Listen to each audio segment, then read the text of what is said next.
থেকে 9, আমি মাত্র কয়েকটি বাইবেলের পদ আমি একটু আলোচনা করব।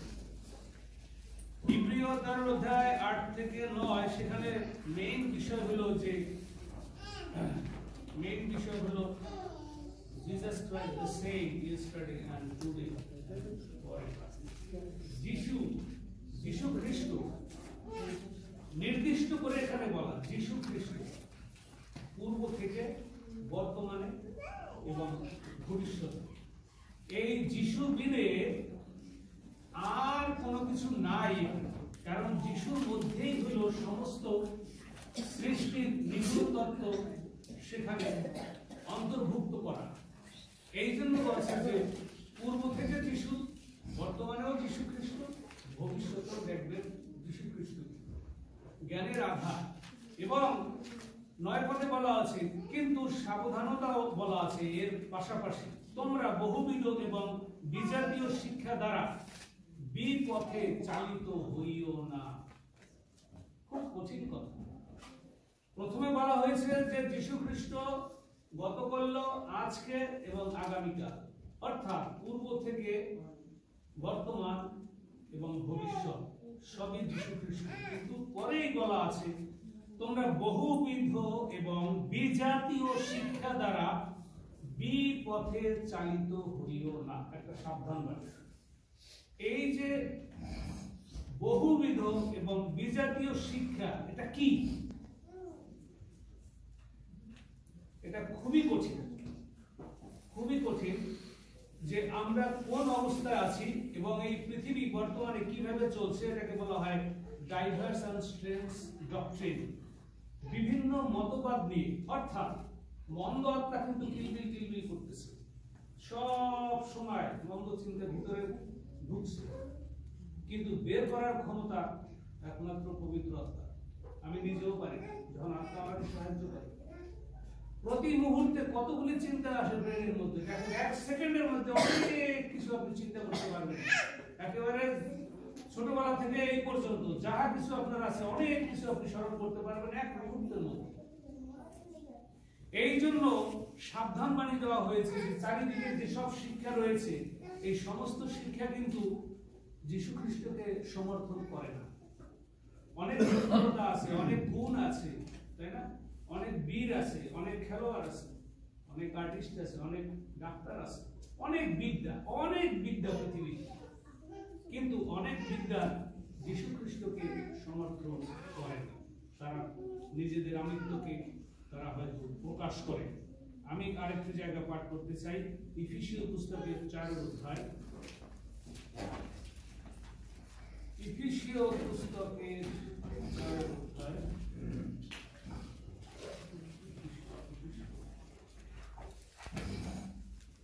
ইফিসীয় পুস্তক 4 অধ্যায় থেকে একটু জায়গা পাঠ না করলে ভালো লাগতেছে না আমার, পাঠ করতেই হবে। 4 অধ্যায় 22 থেকে আমরা পড়তে পারি। 22 পদ থেকে, যেন তোমরা পূর্বকালীন আচরণ সম্বন্ধে সেই পুরাতন মনুষ্যকে ত্যাগ করো। পুরাতন মনুষ্য কি, এটা আমাদের বুঝতে হবে।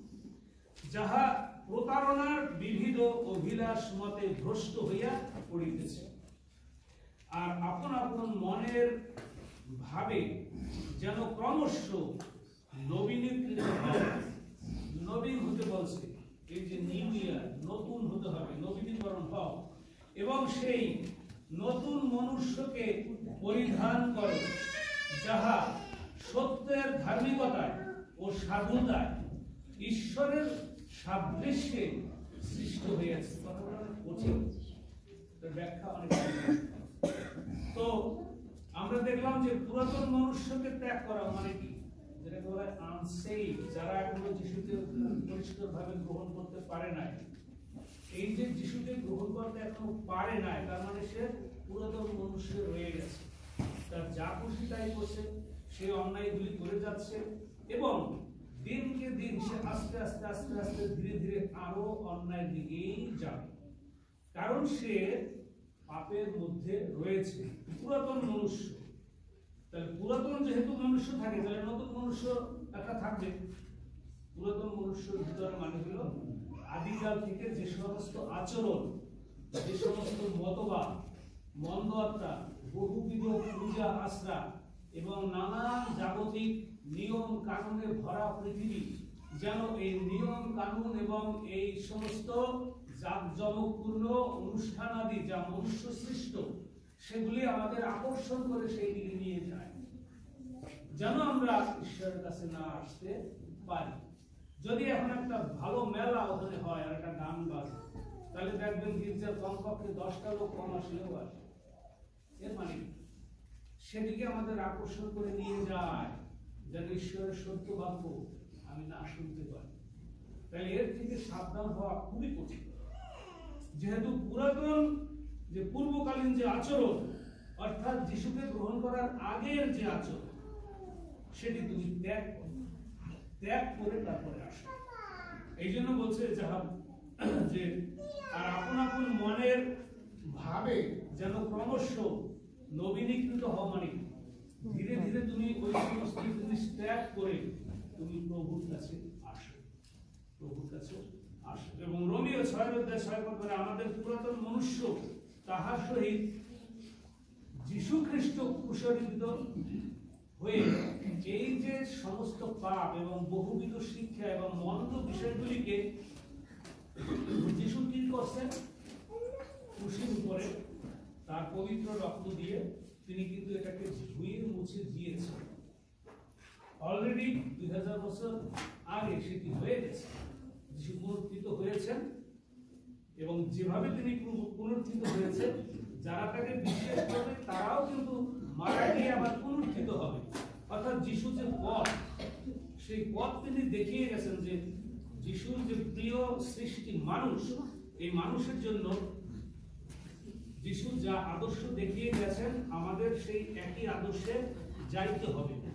এই জন্য পাপ দেহ কিন্তু শক্তিহীন হয়েছে এবং পাপের দাস আর নাই, যেহেতু যিশু ক্রুশে মারা গিয়েছে। এবং যিশু কে সেটি আগে জানতে হয়।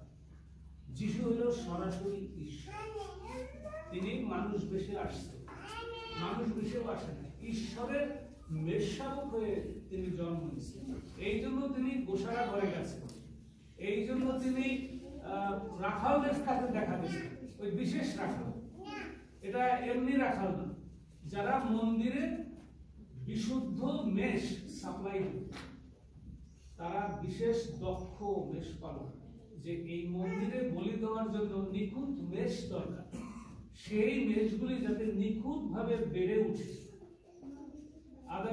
অন্যথায় এই মন্দিরে ওই কোনো দাগ এলা, কোনো মানে রোগগ্রস্ত কোনো খুদ বলি আমরা না, যদি দাগ থাকে সেগুলি এলাও হবে না, সেগুলি ওই মন্দিরে এলাও হবে না। এটা অনেক বিষয় আমরা জানি যে এই জন্যই জেরুজালেম মন্দিরে ওই ব্যবসায়ীরা এই মেষ, যে অনেক দূর থেকে কষ্ট করে একটা মেষ আনছে, সে বলে তোমার মেষে এই ঝামেলা আছে, এইটা মন্দিরে এলাও করবে না, এটা ফেলাও। তো সে গরিব লোকটা কি করবে? এটা ছিল ইহুদিদের ব্যবসা, এই জন্য যিশু ব্যবসায়ীদের ধাওয়া দিয়েছে। এবং এই মেষ হিসেবে যিশু আসছে, যিশু আসছে মৃত্যুর আগে তিনি জেরুজালেমের যে মেষ দ্বার, তার অনেকগুলি দ্বার আছে, মৎস্য দ্বার, তারপরে হাতির দরজা, যুদ্ধের দরজা, প্রায় 7টি। তো যিশু প্রবেশ করছে, মেষরা যেখান দিয়ে ঢোকে, যে মেষগুলি বলি হবে, সেই মেষ দিয়ে যিশু কেন ঢুকলো? কারণ যিশু মেষশাবক হিসেবে আসছে, তার সে এখন বলি হবে, পবিত্র রক্তের যজ্ঞ ঈশ্বর করবে পবিত্র ভাবে। তার স্বর্গদূতরা চারিদিক ছিল, নাহলে ঈশ্বরকে কেউ মারতে পারে? যিশুকে মারা এটা সম্ভব? কোনোদিনও সম্ভব। এটা যিশুর যজ্ঞ, পবিত্রতার যজ্ঞ, পবিত্র রক্তের যজ্ঞ, যেন সমস্ত পাপ পৃথিবী থেকে মুছে যায়, তারও কারণ আছে। বিশ্বাসীরা নিজের উপর নির্ভর না করে, এই জন্য আমাদেরকে ওই রোমিওতে আমরা দেখবো যে 6 এগুলি রয়েছে এবং 6:23 বিশ্বাসীরা নিজের উপরের জন্য নির্ভর করেন। যারা বিশ্বাসী, যিশুকে পাপ ক্ষমা চেয়ে যিশুকে গ্রহণ করেছে, তারা হলো বিশ্বাসী। যেদিন থেকে আপনি সম্পূর্ণ পাপ স্বীকার করে যিশুকে আপনার হৃদয়ে আহ্বান করেছেন যে প্রভু আমার হৃদয়ে আসো, আজকে থেকে তুমি আমাকে নিয়ন্ত্রণ করো, আজকে থেকে তুমি আমার পিতা, আমি তোমার সন্তান, এই প্রার্থনা করে যখন যিশুকে গ্রহণ করা হয় সেদিন থেকে সে হইল বিশ্বাস। আর যারা এইভাবে যিশুকে গ্রহণ করতে পারে না, বাইবেল অনুসারে তারা প্রকৃত বিশ্বাসী হতে পারে না। এই জন্য অনেক জাগতিক বিশ্বাসী আছে প্রচুর, এই জন্য আমাদের ভিতরে ঝামেলা হয়। এই জন্য বিশ্বাসীরা সবসময় তার উপর নির্ভর করে, সম্পূর্ণভাবে নির্ভর যিশুর উপর। আজকের দিনে একটু পরে আমি থাকবো কি থাকবো না আমি জানি না, কিন্তু ঈশ্বর সেইভাবে প্রত্যেককে পরিচালনা করে। তারে যে কখন নিয়ে যাবে আমরা জানি না। এই জন্য আমাদের প্রস্তুত থাকতে হয়, তার উপর নির্ভর করে থাকতে হয়। রোমীয় 12:1-2 দেহকে জীবিত পবিত্র রূপে উৎসর্গ করা, সবসময় উৎসর্গ করতে হয়। এবং বলছি কি, মনের নতুনীকরণ দ্বারা রূপান্তরিত হও। আমাকে পরিবর্তিত হইতে হবে, পুরাতন স্বভাবকে ছেড়ে দিতে হবে। ওখানে আর ফিরে যাওয়া যাবে না, ফিরে যাওয়ার কোনো সুযোগ নাই। যেমন সদম এবং গমোরা, ফিরে যাওয়ার কোনো সুযোগ নাই। লোটের স্ত্রীকে বলা হয়েছে পিছনে তাকাবে না। আর উনি দেখছে এত আনন্দ, এত সুন্দর নাইট ক্লাব, এত আনন্দ, এত মেলা, এত এত ভালো ভালো খাওয়া, এই সব ফেলে বলতেছে তুমি বের হও, এটাকে পুড়িয়ে দেবে। বলছে পিছনে তাকাবে না, সাবধান। যখন লোটের স্ত্রী পিছনে তাকালো কি, সে স্মরণ করতেছে তার ভালো জিনিসগুলি। আরে এত সুন্দর শহর ফেলে আসলাম। এই জন্য বলছে পিছনে তাকাবার কোনো সুযোগ নাই, তুমি আর তাকাইতে পারবে না। যখনই তাকাইলো তখনই শেষ। খ্রিস্টান জীবন খুব সাবধান। যারা পিছনের দিকে তাকাবে, যে আগে ফাইজলিমি করে চালাকি করে অনেক আয় উন্নতি করতাম, তাহলে আবার একটু এটা করে দেখি, সে সুযোগ পাবে। খ্রিস্টানদের জন্য সেই সুযোগ নাই। নতুন মনুষ্যকে পরিধান করো, 24 পদে নতুন মনুষ্যকে পরিধান করো, নিউ ম্যান। এই যে বাপ্তিস্ম নেই, যিশুকে আগে গ্রহণ করতে হয়। বাপ্তিস্মের একটা নিয়ম আছে, যিশুকে আগে গ্রহণ করলাম, এখন আমি বিশ্বাসী হয়েছি। এখন স্বীকারার্থে যিশুর মৃত্যুকে, যিশুকে কবরস্থ করা হয়েছে, আবার তিনি পুনরুত্থিত হয়েছে, আমরা সেটা স্মরণ করি না বাপ্তিস্মের সময়, যে আমরা জলে ডুব দেওয়া মানে আমরা মরে গেলাম, আমাদের পাপ দিয়ে মরে গেলাম, বা আমরা স্বীকার করলাম যে আমাদের পাপ আমরা ধুয়ে ফেললাম এবং আবার জল থেকে উঠলাম। এই জন্য ডুব দিয়ে সুন্দরভাবে অবগহন নিতে হয়। এবং যখনই অবগহন হবে, তারপরে যারা অবগহন নেয় তাদেরকে নিয়ে উচিত মনগুলি সুন্দর অনুষ্ঠান করা, গান করা, যে তারা আমরা স্বর্গরাজ্যের প্রজা হব, সামনে আসতেছে সেদিন। এবং অত্যন্ত প্রয়োজনীয় বিষয় আসতেছে সামনে। এই জন্য আমাদেরকে সজাগ থাকতে হবে। খ্রিস্টে আমরা জীবনের নতুনত্বে চলি, আর কিছুতে না। এই জন্য বলছে রোমীয় 6 খ্রিস্টের উদ্দেশ্যে আমরা যে বাপ্তিস্ম নেই, খ্রিস্টে আমরা জীবনের নতুনত্বে চলি। নিউ বিগিনিং, নতুন শুরু। পুরাতন দিয়ে হবে না, কোনোদিনই পারবে না। 6:13 বলছে আমাদের মৃতদের মধ্য হইতে জীবিত জানিয়া ঈশ্বরের কাছে সমর্পণ করো। আপনাদের মানে আমাদেরকে ভাবতে হবে যে মৃতদের মধ্য হইতে জীবিত জানিয়া, আমি জীবিত রয়েছি, আবার আমার জানতে হবে যে আমি জীবিত মানে কি। আমি জীবিত, যখন যিশুকে গ্রহণ করলেন, এটার মানে বোঝা যায় অত্যন্ত কঠিন এবং অত্যন্ত সহজ। আপনারা কোনো কালে কোনো মৃত্যু নাই, অনন্তকাল আপনি জীবিত থাকবেন। কোন জায়গায় অনন্তকাল জীবিত থাকবেন? আমার বাবা মারা গেছে, আমার মা মারা গেছে, তারা বিশ্বাসী, তারা মারা গেছে, তারা অনন্তকাল জীবিত। মানে কোথায় তারা জীবিত? দেখা না।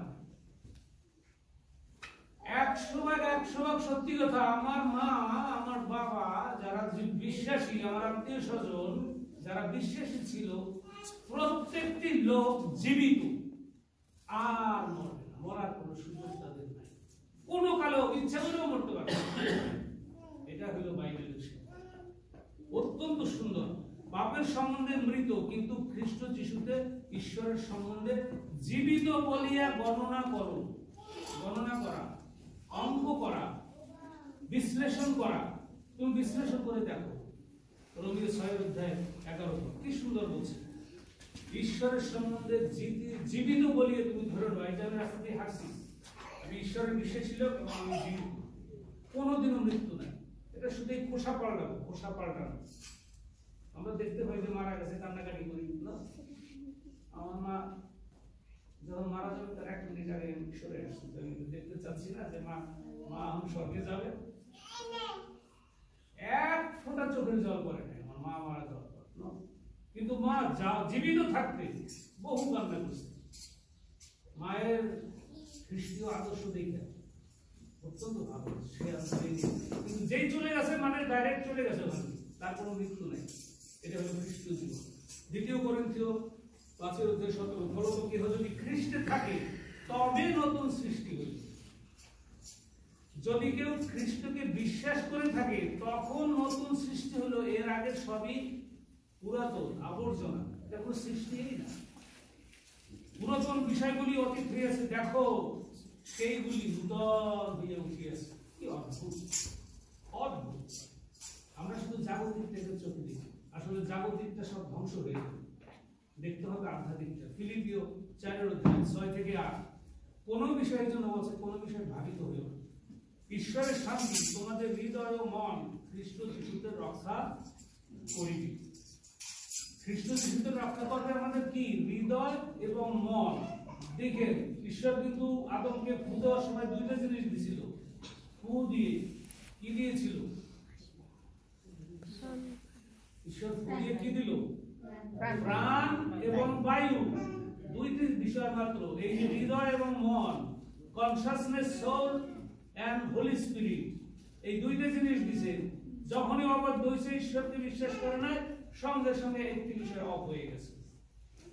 এখন আমরা বিবেকাত্মা দিয়ে চলি। আবার যখন যিশুকে গ্রহণ করবো, আবার পরিপূর্ণ 2টি বিষয় ফিরে আসবে। মাটির দেহ, পবিত্রতা, বিবেকাত্মা, এইগুলো মানুষের চরিত্র বৈশিষ্ট্য, প্রতিমূর্তি, ঈশ্বরের প্রতিমূর্তি। তিনের মিলন, আমাদেরকেও সেই 3-এ মিলন করছে। বিবেকাত্মা, পবিত্রতা, মাটির দেহ। যিশুর সাথে থাকবেন না, পবিত্রতা নাই। কারণ আপনি বিবেকাত্মা দিয়ে চলবেন আর হারাই যাবেন, পারবেন না। নিজের বুদ্ধি খাটাবেন, সাকসেস হবেন না। এই জন্য জিরোময় ভাববাদীতে বলছেন, দেখো প্রভু আসিতেছে, হে জেরুজালেম হৃদয় ধুইয়া দুষ্টতা বুঝাও, যেন পরিত্রাণ পাইতে পারো। এটা অবশ্য অন্য বিষয়, আমি এই বিষয়ে বলবো না, কারণ জিহুদীদের একটা অংশ ভিন্ন এবং আমাদেরটা ভিন্ন। জিহুদীদের সামনে বিপদ আসতেছে, মহাবিপদ। জিহুদীদের মহাবিপদ আসতেছে, সেই বিপদ থেকে তারা কেমনে রক্ষা পাবে আমরা জানি। এবারে আমি শেষ করতে চাই। বিলাপের একটি জায়গা আছে। সদাপ্রভুর দয়ার গুণে আমরা নষ্ট হই না, তাহার বিবিধ করুণা শেষ হয় না, নতুন নতুন করুণা প্রতি প্রভাতে, নতুন নতুন করুণা প্রতি প্রভাতে। আসলে এই নববর্ষ হইল আমাদের জীবনে প্রত্যেক দিন সকালবেলা নতুন নতুন করুণা প্রতি প্রভাতে। প্রত্যেক সকালে সকালে আমরা আত্মসমর্পণ করি প্রভুর কাছে, আবার সন্ধ্যায় আত্মসমর্পণ করি ঘুমাবার আগে। এই হইল আমাদের নববর্ষ, হইল প্রতিদিন। কারণ কোন দিন আমি চলে যাবো আমি জানি না, যেদিন আমি পাবো সেই দিনটাই আমার জন্য সেই দিনই নববর্ষ। এটা জানতে হবে, এটা বাইবেলে লেখা, প্রভিডেন্স অফ গড। তার করুণা শেষ হয় না মানে কি? দেখেন, একই অসুস্থ নিয়ে চোরে চুরি করতে গিয়া দায়ের কোপ খাইছে, ও গেছে হাসপাতালে। সাধু তার খাট থেকে পইরা তার পা ভাঙছে, সেও গেছে হাসপাতালে। এক পাশে দস্যু আর এক পাশে সাধু, দুইজনেই সুস্থ হয়ে বাড়ি ফিরে আসছে। অনেক সময় দেখা গেছে যে চোর সে 2 দিন আগে সুস্থ হয়েছে, আর সাধু সুস্থ হয়েছে 1 দিন পর। দুইজনেই কিন্তু সুস্থ হয়েছে। খেয়াল করতে হবে বিষয়। প্রতি প্রভাতে করুণা, এর মানে Providence of god, doctrine of Providence, ঈশ্বরের শিক্ষা। ঈশ্বর সমস্ত কিছুর যত্ন নেবে, পিপিলিকারও নেবে, চোরেরও নেবে, সাধুরও নেবে। কিন্তু তফাৎটা কোথায়? তফাৎটা হইল যে যিশুতে বিশ্বাসী সে হইল সাধু। তার যদি হাত 5 ঘরও ভাঙে কোনো সমস্যা নাই, সে অবশ্যই মৃত্যুর মধ্যে দিয়ে সরাসরি স্বর্গে যাবে। আর ডাকাত যদি 10 বার কোপ খায় আর 10 বারই যদি সে বিপদে পড়ে, তারপরও সে সুস্থ হবে, ভালো হবে, কিন্তু মৃত্যুর মধ্য দিয়ে সে অনন্ত নরকে চলে যাবে। পার্থক্যটা বোঝা গেছে? এই পার্থক্য না বুঝলে অনেক সমস্যা। সবাই উন্নতি করছে, চোরেও বিশাল বিল্ডিং বানাইছে, আমরা দেখছি না, ইভেন ভিখারি আছে না, অনেক কোটি কোটি টাকার মালিক হয়ে গেছে, ভিখারি, ভিক্ষা করে, প্রফেশনাল ভিখারি। কিন্তু তার এই দুষ্টতার কারণে সে মৃত্যু পরে কিন্তু স্বর্গে যাইতে পারবে, বাইবেল সেটা। কিন্তু যে সাধু, সেও বারবার বিপদে পড়ছে, বারবার পেটের অসুখ হয়েছে, তারও মহামারী হয়েছে, হয়তো করোনা হয়েছে, কিন্তু সে কিন্তু মৃত্যুর পরে উপরে স্বর্গীয় ধামে চলে যায়। এগুলো তফাৎ, এটা বুঝতে হবে। কিন্তু ঈশ্বর সবাই যত্ন নেবে।